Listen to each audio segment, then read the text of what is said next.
এই পহেলা বৈশাখকে কেন আমরা ইসলামী দৃষ্টিকোণ থেকে অবৈধ বলছি, আসুন তা জানার চেষ্টা করি। পহেলা বৈশাখে এমন কিছু রীতি-রেওয়াজ সমাজে প্রচলিত হয়েছে যা ইসলামী মূল্যবোধের সাথে সরাসরি সাংঘর্ষিক। সর্বপ্রথম পহেলা বৈশাখের যেই কাজটি করা হয় তা হচ্ছে একটি ধারণা লালন করা হয় যে পহেলা বৈশাখ এসে আমাদের অশুভ শক্তিকে তাড়িয়ে দেবে এবং শুভ উদয় হবে। পহেলা বৈশাখে মঙ্গল শোভাযাত্রা, বিভিন্ন প্রতীকী উপস্থাপনা, মুখোশ ইত্যাদির মাধ্যমে অশুভ শক্তি দূর করার ধারণা প্রচলিত।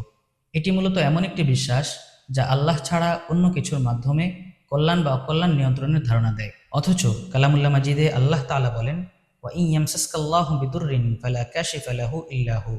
অর্থাৎ আল্লাহ তাআলা যদি তোমাকে কোনো কষ্ট দেন তাহলে তা তিনি ব্যতীত অন্য কেউ অপসারণ করতে পারে না। সুতরাং এখানে স্পষ্ট যে কল্যাণ অকল্যাণের মালিক একমাত্র আল্লাহ।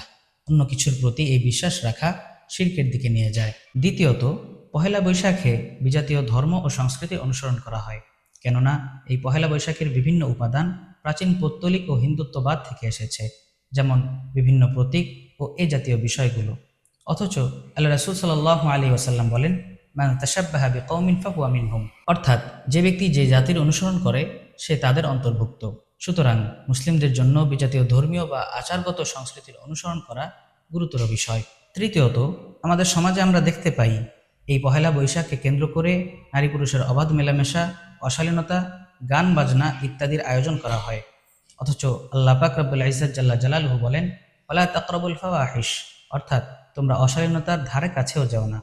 অশালীনতা শুধু নিষিদ্ধই নয়, এর কাছে যাওয়াও নিষিদ্ধ। তাই আমাদেরকে আমাদের মূল্যবোধকে এই সংস্কৃতির উপর ছেড়ে দিলে হবে না।